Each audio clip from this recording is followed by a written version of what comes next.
Allahumma salli wa sallim ala abdika wa rasulika Sayyidina wa maulana Muhammadin wa ala alihi wa ashabihi ajma'in. Amma ba'd. Jamaah rahimakumullah. Tanggal berapa hari ini?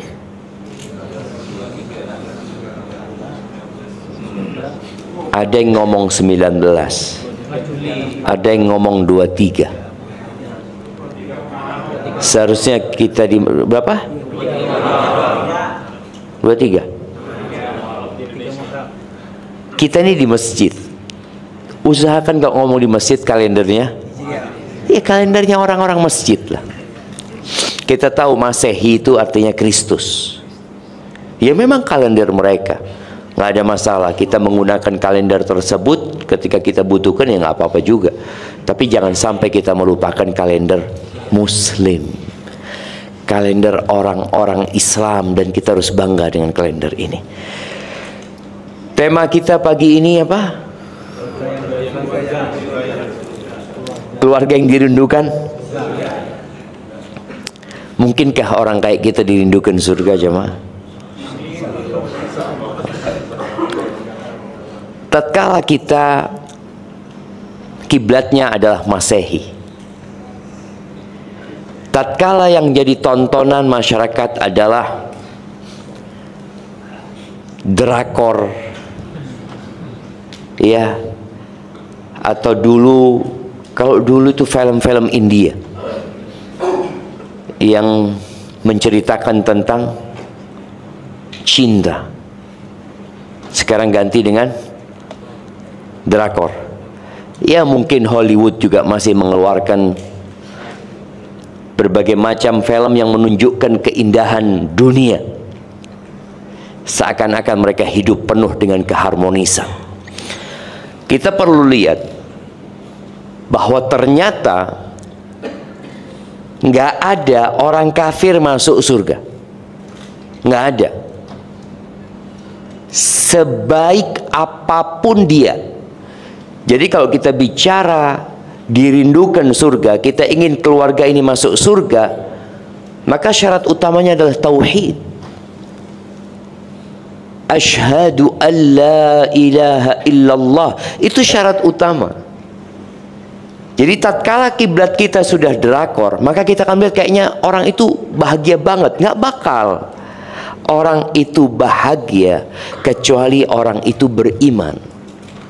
Ya, ada faktor-faktor eksternal dalam kehidupan ini yang membuat orang merasakan sedikit kenyamanan dalam hidup ini. Ada 4 faktor kebahagiaan. Sebutkan.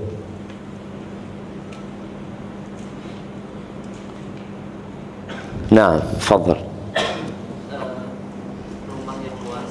Rumah yang luas. Istri yang soleha. Tetangga yang baik. Satunya lagi lupa, kita kasih hadiah tetap ya. Satunya lagi kendaraan yang nyaman. Masya Allah. Nah, ini 4 faktor ini faktor eksternal yang mungkin orang kafir pun dapat, orang non muslim bisa dapat. Tetangga yang baik, yang nggak ganggu ya, yang menghargai, yang menghormati, bisa dapat.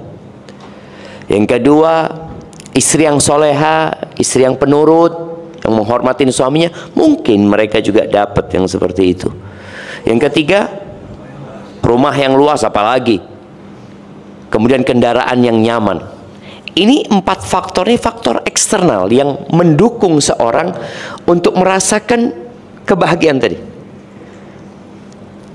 Tapi karena letak kebahagiaan itu di hati, dan hati ini milik Allah Azza wa Jal, apabila di situ ada selain Allah, maka nggak akan bahagia.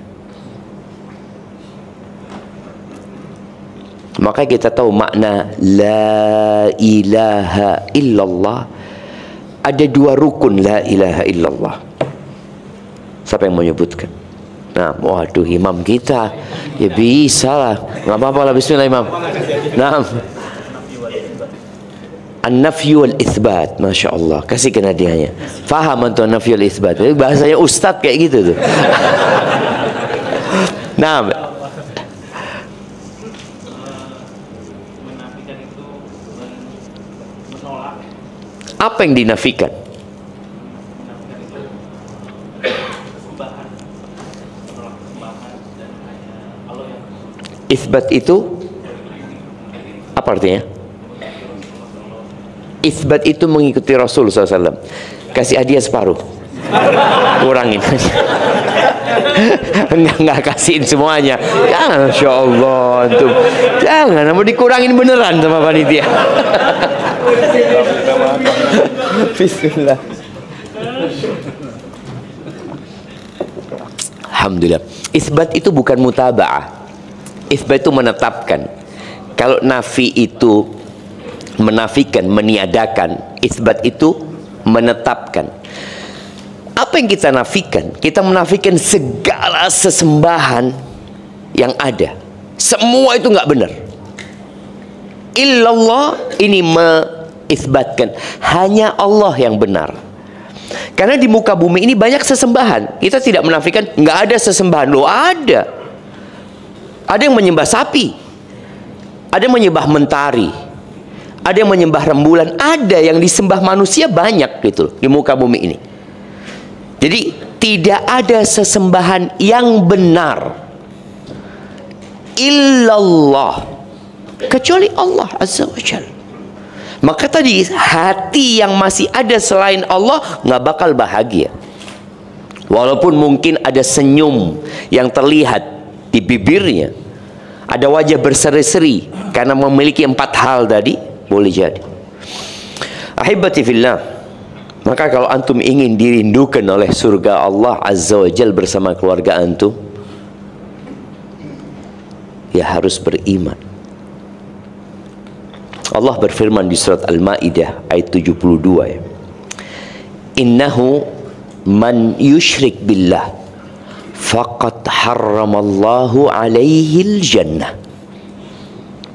Sesungguhnya siapa saja ya yang menyekutukan Allah Azza wa Jal, maka Allah mengharamkan surga bagi dia. Haram masuk surga. Makanya kadangkala ada orang-orang mungkin yang melihat umat Islam ini nggak toleransi. Kenapa sih non muslim nggak boleh masuk surga? Loh, surga itu bukan punya umat Islam. Surga itu punya Allah Azza wa Jalla. Allah yang menentukan siapa yang masuk surga, siapa masuk neraka. Allah.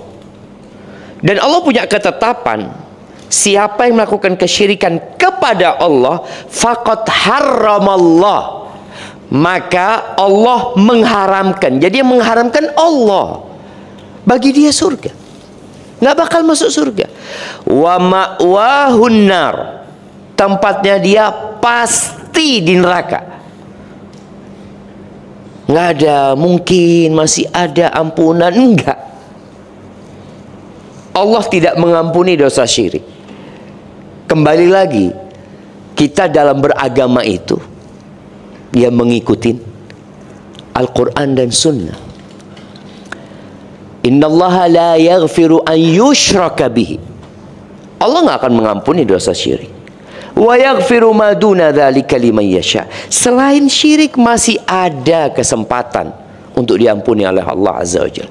Tapi yang melakukan kesyirikan haram masuk surga. Ada beberapa penulis yang afiliasinya kepada Islam. Dia mengatakan boleh jadi di surga itu nanti ada Mahatma Gandhi. Dia katakan gitu. Dia mulai sebutkan tokoh-tokoh non-muslim yang mungkin punya jasa. Subhanallah, Allah tidak menghilangkan jasa mereka di dunia. Allah berikan kepada mereka dunia. Yang mereka cari memang dunia, Allah berikan. Tapi di akhirat nggak ada. Wa ma lahum fil akhirati min nasib. Nggak ada bagian di akhirat, nggak ada. Kenapa? Karena Allah sudah bikin syarat iman. Wa ma lidh-dhalimina min ansar. Dan orang-orang zalim nggak ada penolong buat mereka. Mereka meminta tolong dengan siapa? Ahibati fillah, dulu di bangsa Arab sana, di jahiliyah, ada satu public figure yang sangat terkenal dermawannya. Dia kalau sudah potong onta dibagikan ke masyarakat, dikasih orang-orang itu jemaah haji, diberi makan, ya, dijamu. Bahkan binatang-binatang buas jemaah itu disembelihkan onta. Bayangin, kalau sekarang orang ngasih makan binatang buas karena apa? Karena di kebun binatang, karena dia pelihara, dia dapat duit, dia dapat kesenangan. Ini enggak. Itu binatang-binatang dia potong onta, dibiarkan padang pasir, burung-burung pemakan bangkai, serigala ikut makan di sana. Dari baiknya orang ini jemaah. Maka tentu hal ini membuat para sahabat bertanya-tanya, bagaimana cerita akhir dari orang itu, orang baik itu. Namanya Ibn Jud'an. Kata Aisyah radhiyallahu ta'ala anha, Aisyah cerita, qultu ya Rasulullah, wahai Rasulullah, Ibn Jud'an kana fil jahiliyah, dulu ketika di masa jahiliyah, yasilur rahim wa yut'imul miskin. Dia orang yang pandai menyambung rahimnya, orang baik, dan berbagi dengan orang-orang miskin.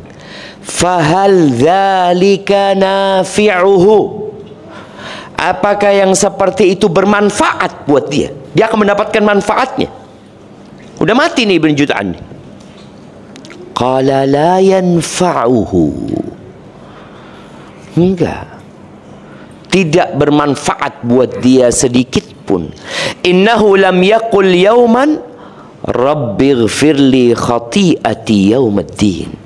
Dia nggak pernah dalam hidupnya berkata rabbighfirli khati'ati yaumiddin, wahai Rabbku, wahai Tuhanku, ampuni dosa-dosaku pada hari dibangkitkan manusia. Nggak ada. Ini hadis diriwayatkan Imam Muslim. Jadi syarat masuk surga itu memang iman jemaah, mentauhidkan Allah Azza wa Jalla. Pernah datang seorang, ini di hadis riwayat Muslim juga, datang kepada Nabi alaihi salatu wassalam. Dia mengatakan, ya Rasulullah, mal mujibatani, apakah dua hal yang mewajibkan seorang masuk surga dan masuk neraka? Apa gitu loh. Orang ini pasti masuk surga, orang ini pasti masuk neraka. Apa ketentuan yang menyebabkan orang itu ya pasti masuk neraka, dan yang satu pasti masuk surga? Kata Nabi SAW, man mata la yushrik billahi syai'an dakhalal jannah. Barang siapa yang mati dalam kondisi tidak menyekutukan Allah dengan sesuatu apapun, pasti masuk surga. Dan bicara masuk surga ini jemaah, ada masuk surga tanpa hisab, tanpa azab. Ada masuk surga dengan hisab dan dengan azab. Tapi pasti masuk surga nantinya. Ada yang lewat neraka, ada yang langsung ke surga. Tapi semuanya bakal lewat neraka. Artinya bakal melewatin sirat yang berada di atas neraka jahanam. Ada 3 orang yang melewatin sirat. 3 kondisi. Sebutkan. Nah,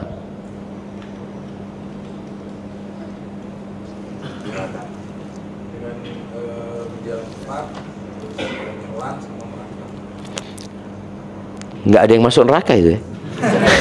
Satu itu berarti. Satu yang disebutkan itu. Artinya ini orang selamat.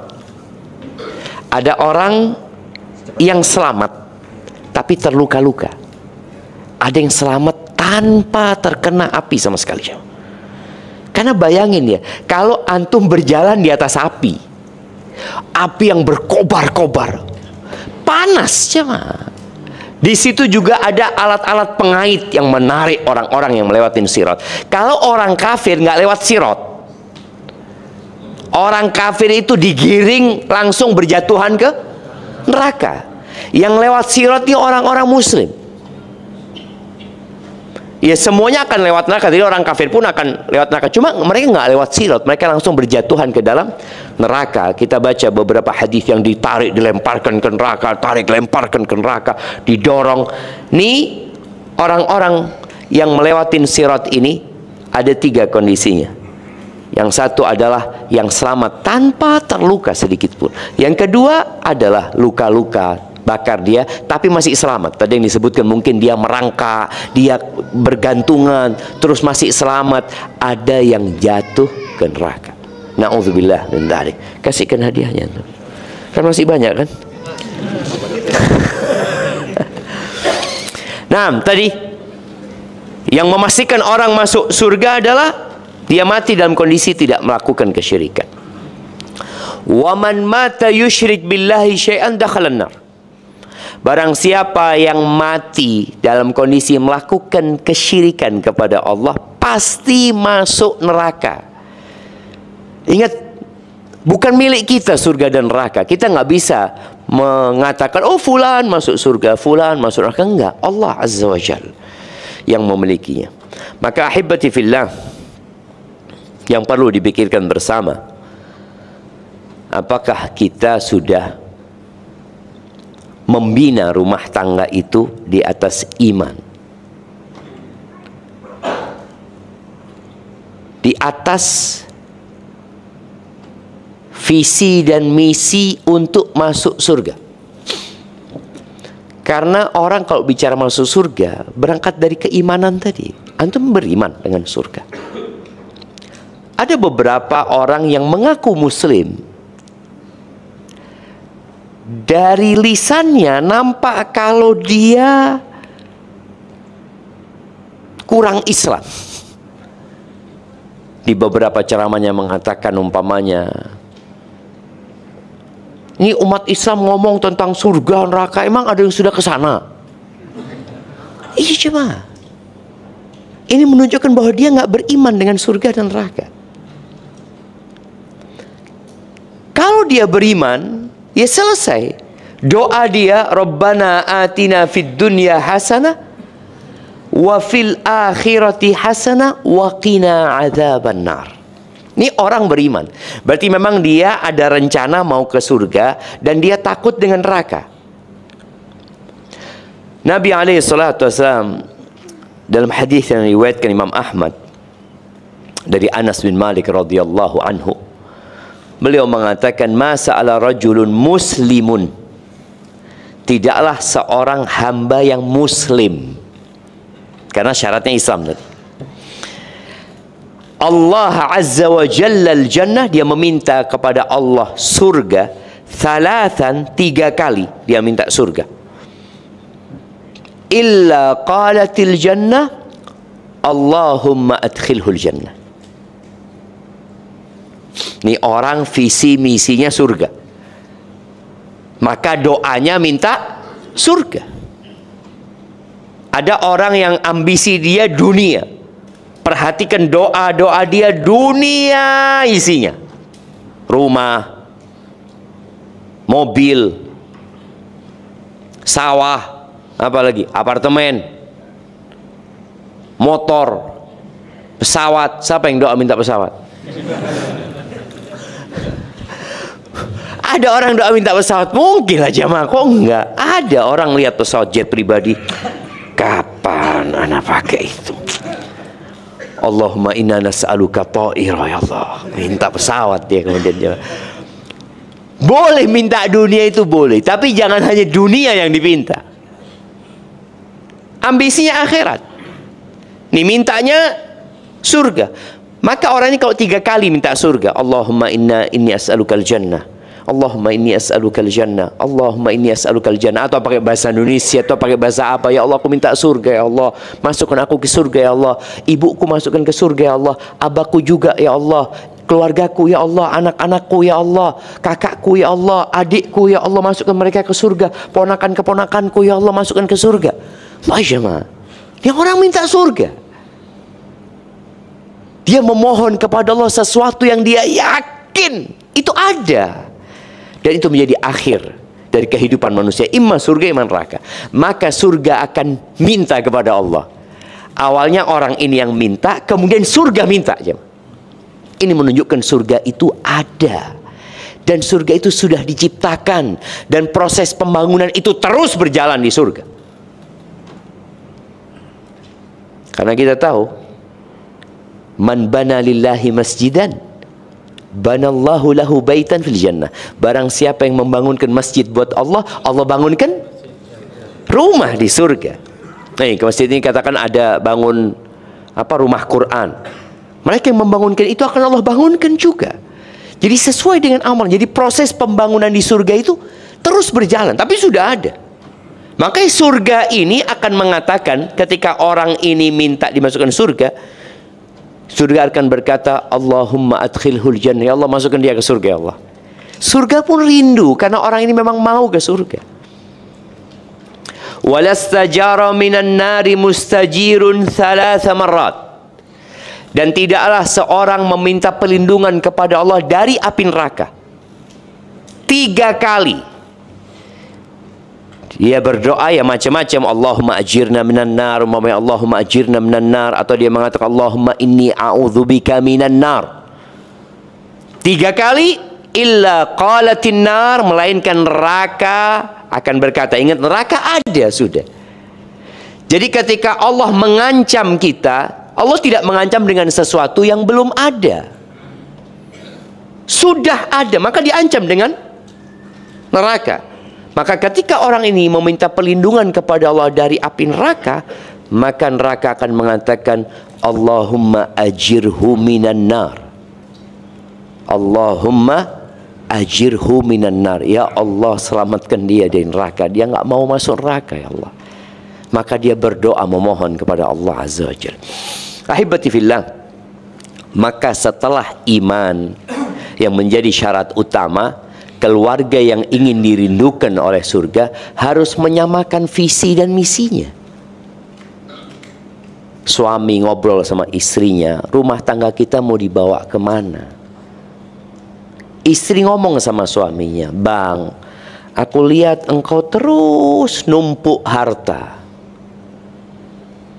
Mobil lagi. Udah berapa mobil di garasi?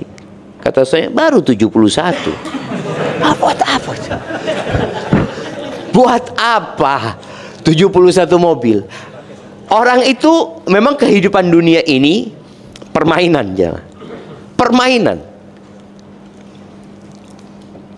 Biasanya yang main-main itu siapa? Anak-anak. Anak-anak. Cuma kadang-kadang orang tua sekarang main. Dulu yang main game itu siapa?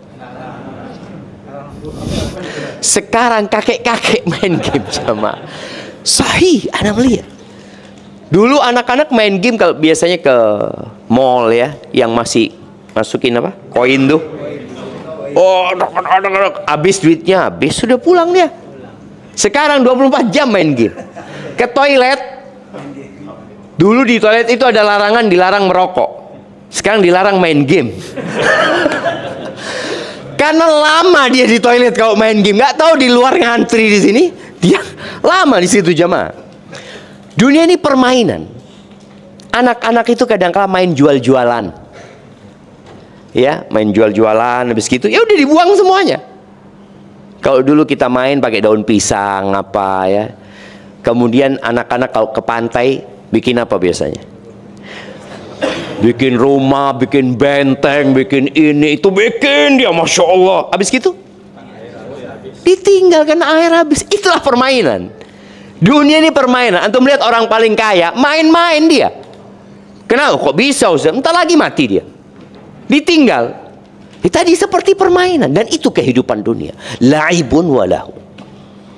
Cuma ada orang-orang yang menjadikan dunia ini sebagai tujuan dan ambisinya. Serius dalam urusan dunia. Bersungguh-sungguh dalam urusan dunia. Urusan akhirat enggak, malah bermain-main urusan akhirat ya.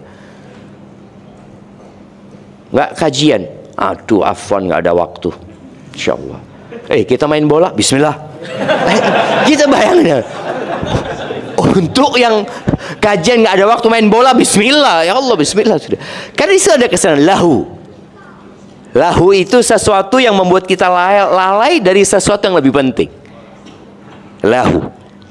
Ya, kadangkala anak kalau lagi main game dipanggil sama orang tuanya nggak dengar. Nggak dengar aja, bukan dia nggak mau dengar. Memang dia sedang fokus di sana. Apalagi panggilan adzan, hayya 'alas shalah, nggak dengar. Maka tadi keluarga yang benar-benar ingin dirindukan harus menyamakan visi dan misinya. Kadangkala memang antum sudah salah memilih istri, atau sang istri memang sudah salah pilih suami. Ketika dia memilih pasangan hidupnya, dia tidak melihat kepada iman, dia tidak melihat bahwasanya ini akan mengantarkan ke surga. Enggak.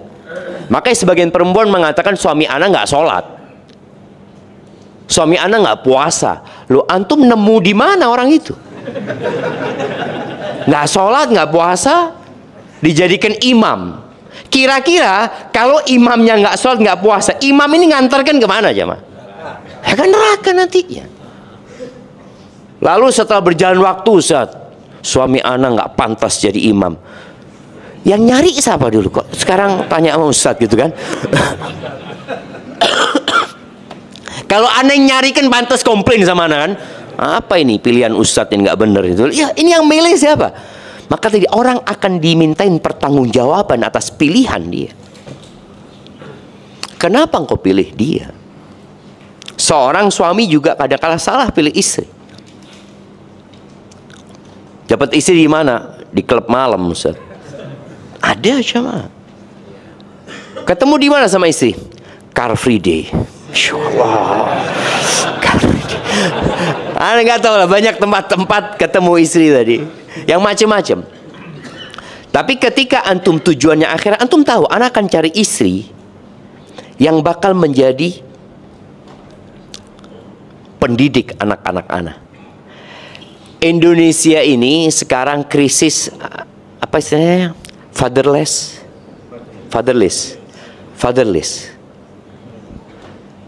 Sebenarnya fatherless itu dari dulu. Di zaman sahabat fatherless itu terjadi.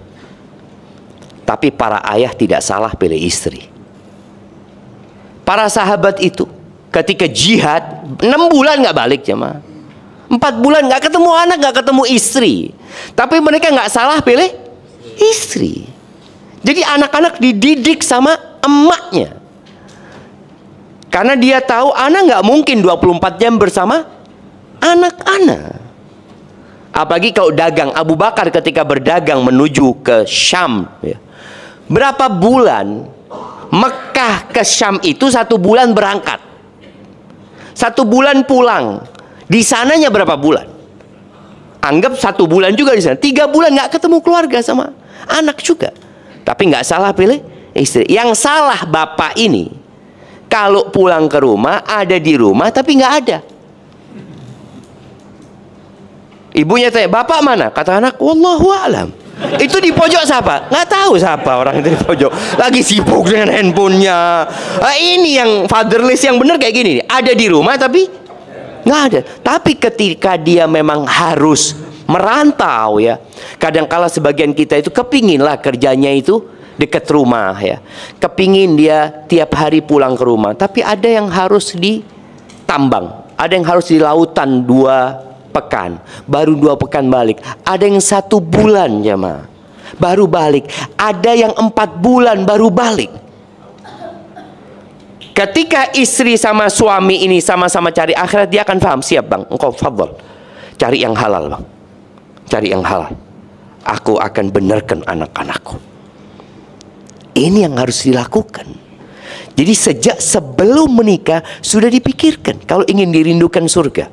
Dan ketika sudah menikah dan tahu salah yang dilakukan, maka hendaklah dia bertobat kepada Allah Azza wa Jalla, minta ampun karena aku salah pilih pasangan. Bagaimana ketika seorang suami tadi 4 pekan di lautan, 4 pekan di rumah, istrinya nggak sholat, Yang sholat aja di rumah kadangkala masih harus diingatkan. Kadangkala mak-mak ini Masya Allah, sebagian mak-mak itu suka bersih-bersih.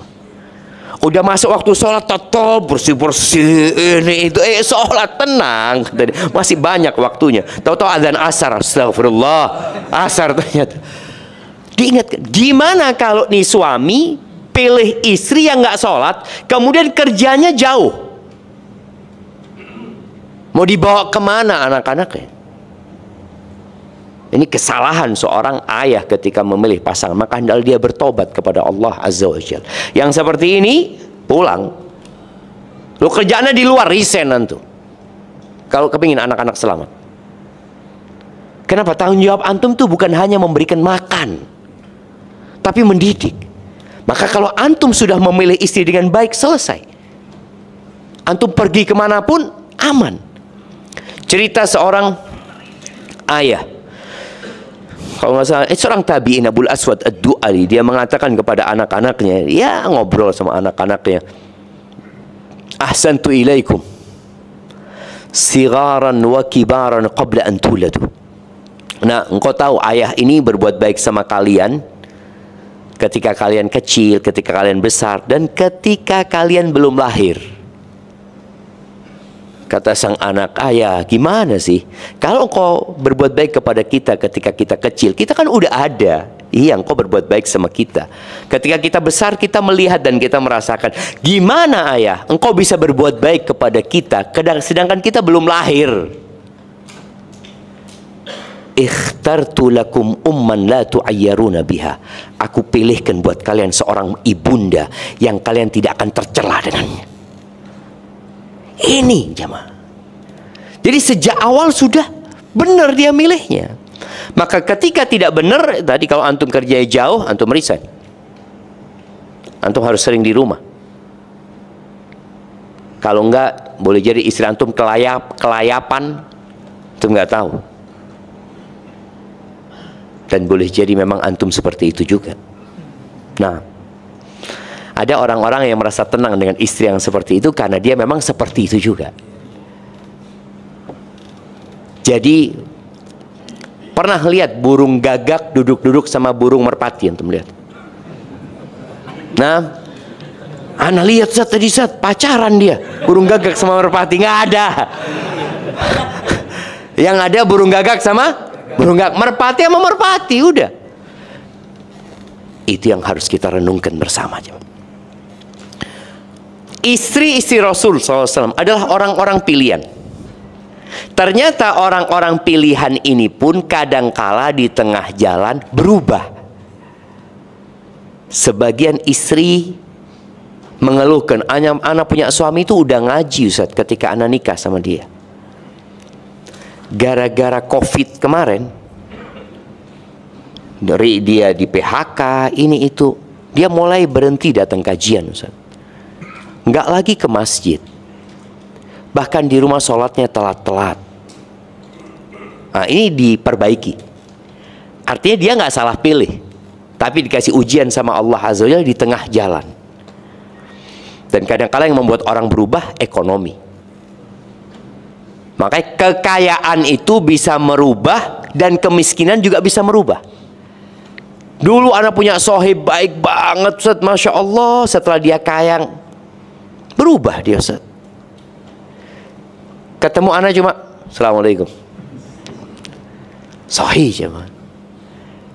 Ketika dia miskin, Masya Allah, duduk bareng, ngobrol, soft pertama Ustaz, Masya Allah Ustaz, kaya soft terakhir sender lagi Ustaz.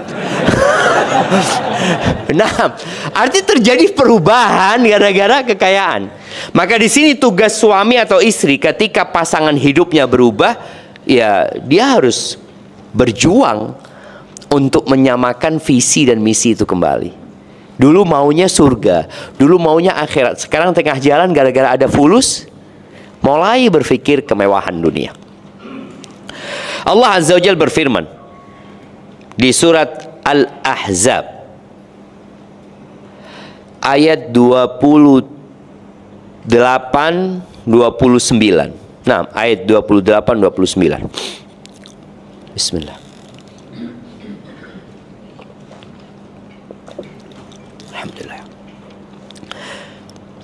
Apa kata Allah? Ya ayyuhan nabi, qul li azwajika, wahai nabi, katakan kepada istri-istrimu. Istri Nabi pada waktu itu insya Allah sudah 9. Karena kejadian ini kira-kira tahun 9 Hijriah. Allah mengatakan, wahai Nabi, katakan kepada istri-istrimu, in kuntunna turidnal hayatad dunya wa zinataha fata'alaina umatti'kunna wa usarrihkunna sarahan jamila. Kalau ambisi kalian adalah kehidupan dunia, kemewahan dunia, kelezatan dunia, maka kalian kemari. Aku akan kasih harta kepada kalian, lalu aku akan ceraikan kalian dengan perceraian yang baik. Ketika visi misinya udah nggak sama, ya pisah. Tapi setelah ada proses perbaikan. Sebelum Nabi alaihi salatu wasallam membacakan ayat ini, dan sebelum ayat ini turun juga, Nabi sudah melakukan pisah ranjang sama mereka. Bukan pisah ranjang ya, tapi pisah rumah. Karena jumlah mereka 9. Jadi semuanya ditinggal sama Nabi SAW. Selama 1 bulan Nabi meninggalkan semua istri, tidur di tempat lain Nabi SAW. Karena agar mereka para istri ini sadar bahwa suaminya serius, nggak main-main gitu loh.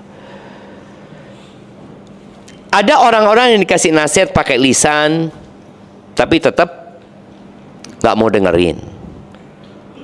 Suruh sholat, nggak sholat, telat-telat. Ada suaminya aja telat-telat, nggak ada suaminya mungkin nggak sholat dia. Maka akhirnya sang suami melakukan, aku serius loh, engkau nggak mau sholat, engkau nggak mau nurut sama aku. Ya sudah, pisah ranjang. Nabi SAW bukan istri nggak mau sholat, istrinya pada sholat, pada puasa, Masya Allah.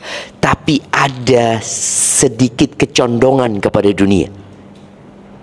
Ya wajar sih, istri-istri Nabi itu hidupnya susah jemaah. Sedangkan ya sebagian sahabat mulai bisa menikmatin ya sejak tahun ke-7 Hijriah itu, mulai perekonomian kota Madinah membaik. Sejak tahun ke-7, sejak penaklukan Khaybar ya, itu semakin membaik. Maka ketika orang melihat kondisinya kanan kiri kok semua bajunya bagus, ininya bagus, ada keinginan lah di antara mereka. Sedangkan mereka istri-istri Nabi harus menjadi contoh. Maka Nabi SAW membacakan ayat ini. Satu persatu istri dibacakan.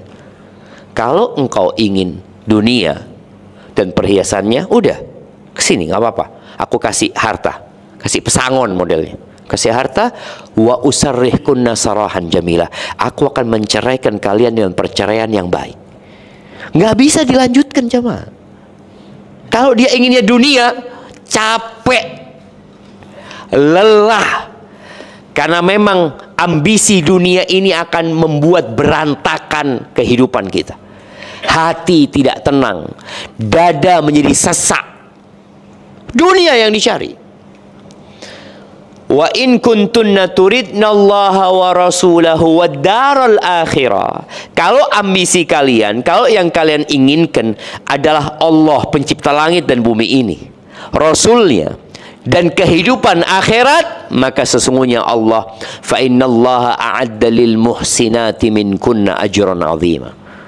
Allah menyediakan buat orang-orang yang berbuat baik di antara kalian pahala yang besar.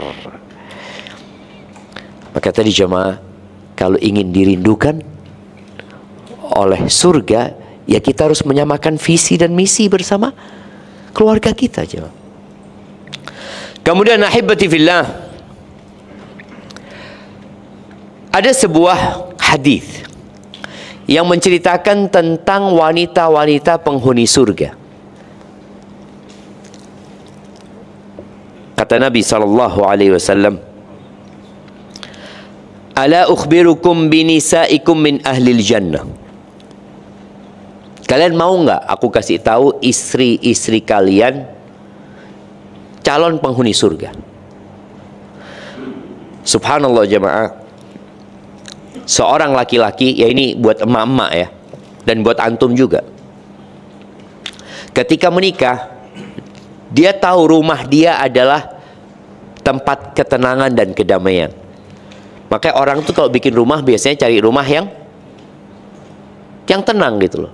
Sekarang orang-orang nggak mau lagi punya rumah di pinggir jalan karena bisingnya. Ini itu kadang kala buka rumah, anak main keluar, ditabrak nanti sama orang.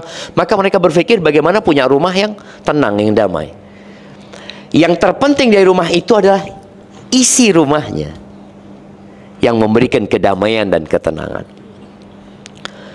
Suami yang capek lelah di luar, harapannya ketika masuk rumah, dia membuka pintu rumah. Walaupun rumahnya mungkin tidak mewah, tidak bagus, tapi keberadaan istrinya membuat rumah itu jadi mewah.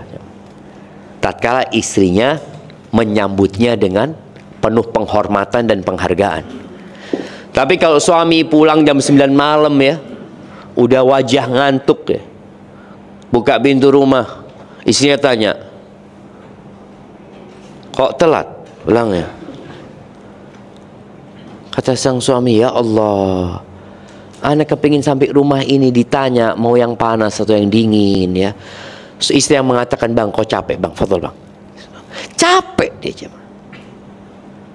Walaupun mungkin ada suami-suami yang ya sebelum pulang ke rumah ngopi dulu sama teman-temannya ini itu, tapi sambutlah dia agar dia betah di rumah, tidak betah di luar rumah.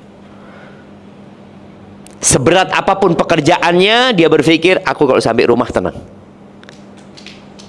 Itu yang perlu diciptakan agar suasana rumah ini menjadi tenang dan damai. Maka ada beberapa kriteria yang harus ada di istri. Itulah istri-istri penghuni surga. Kata Nabi SAW, ala ukhbirukum binisaikum min ahli jannah. Kalian mau nggak aku kasih tahu istri-istri kalian ya bidadari surga?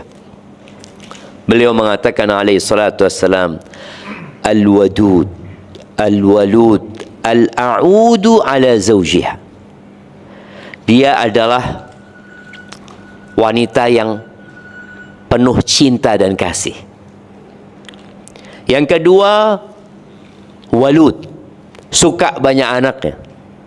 Ada orang yang memang nggak bisa punya anak, tapi ada orang yang bisa punya anak tapi nggak mau punya anak. Cukup 2. Kenapa? Capek aku bang. Subhanallah jemaah. Wallah generasi sekarang itu memang generasi apa, strawberry? Hah? Sandwich.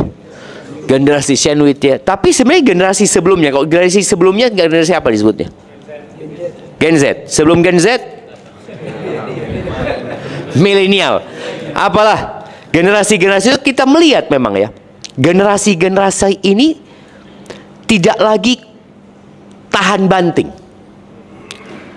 Maunya enak dan nyaman. Karena memang orang tua yang mendidik itu kepada mereka. Semuanya dilakukan dengan instan. Masak nasi. Anak ingat, anak SD kadang-kala suruh masak nasi sama ibu. Masak nasi nggak kayak sekarang, rice cooker, colokin kasih air segini, selesai gitu kan. Selesai. Kita dulu harus ngidupin kompornya. Kompornya itu pakai sumbu. Ingat yang pakai sumbu satu-satu ya. Oh, muter-muter, tunggu dulu baru ambil ininya. Kita udah diajarin. Sekarang udah enggak. Di pesantren kita nyuci sendiri. Sekarang anak-anak pesantren laundry. Oh, sampai di pesantren pun artinya menyesuaikan. Lulusan pesantren yang dulunya mandiri, yang dulunya tahan banting, sekarang ya udah berkurang gitu loh. Karena memang gaya hidupnya, ya sebagian pesantren ngomong, wah kalau kita wajibkan mereka masak, kita wajibkan mereka nyuci sendiri Ustaz, nggak ada yang daftar pesantren nanti Ustaz. Karena orang tuanya ini akhirnya menyesuaikan dengan keinginan pasar aja mak. Akhirnya tadi muncul generasi yang lemah.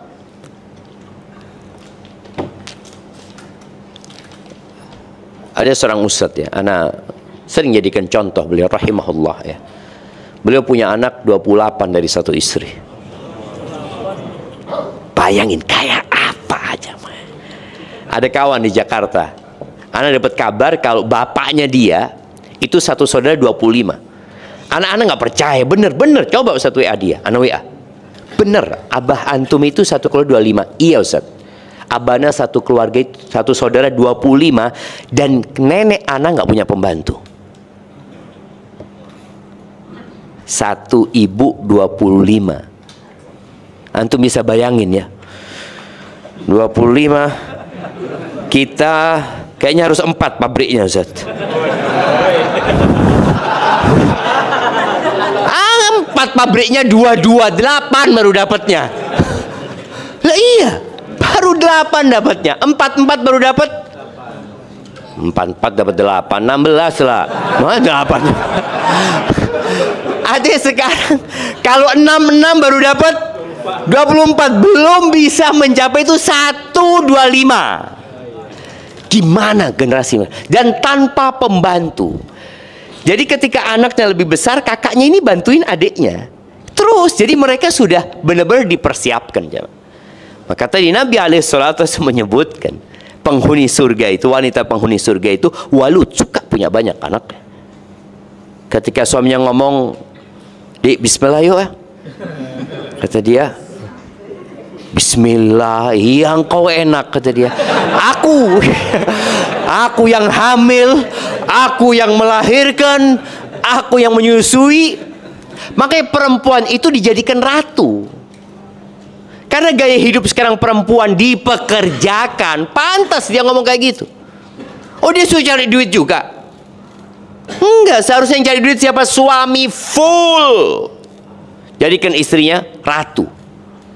Yang kerja suami. Tapi enggak sekarang. Makanya zalim. Kok zalim Ustaz? Perempuan yang minta Ustaz. Minta bekerja. Iya. Dia menzalimin diri mereka sendiri.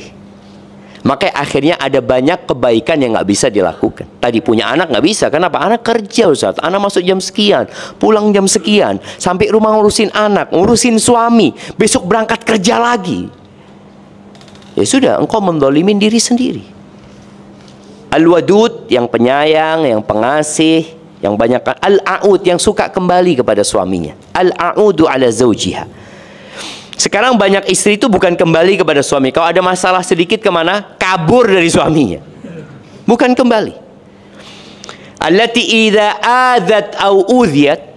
Ini perempuan kalau dia menyakiti suaminya atau dia yang disakitin. Kondisinya dia menyakiti atau dia yang disakitin. Ja'at hatta ta'khudha biyadi zawjiha. Perempuan ini akan datang kepada suaminya sampai dia pegang tangan suaminya. Kemudian dia mengatakan kepada suaminya, "Wallahi la adzuku ghumdan hatta tardha." Demi Allah, aku tidak akan memejamkan mata sampai engkau ridha. Ada yang istrinya kayak gitu jamaah? Ada kayaknya Ustaz. Ya, mudah-mudahan ada lah jamaah, ada lah insyaallah. Walaupun mungkin 1001 ya, tapi ada. Ini perempuan insyaallah jadi penghuni surga jemaah.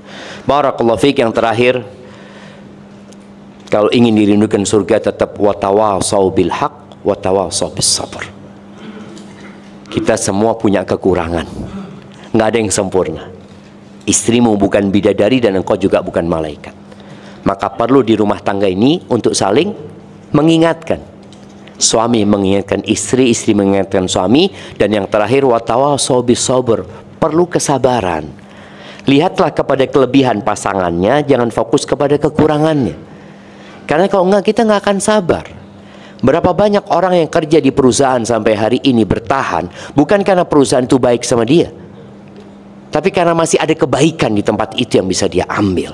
Ada manfaat di sana yang bisa dia dapatkan. Maka fokus kepada kebaikan yang bisa didapatkan. Wa ashiruhunna bil ma'ruf. Kata Allah Azza wa Jalla, pergaulilah istri-istri kalian dengan cara yang patut, dengan cara yang baik. Fa in karihtumuhunna fa asa an takrahu syai'an wa yaj'alallahu fihi khairan katsira. Kalau kalian benci, boleh jadi yang kalian benci itu Allah jadikan banyak kebaikan di sana. Apabila yang ana sampaikan benar itu dari Allah Azza wa Jalla, yang salah dari diri ana pribadi, Allah dan Rasul yang terbebaskan dari kesalahan itu.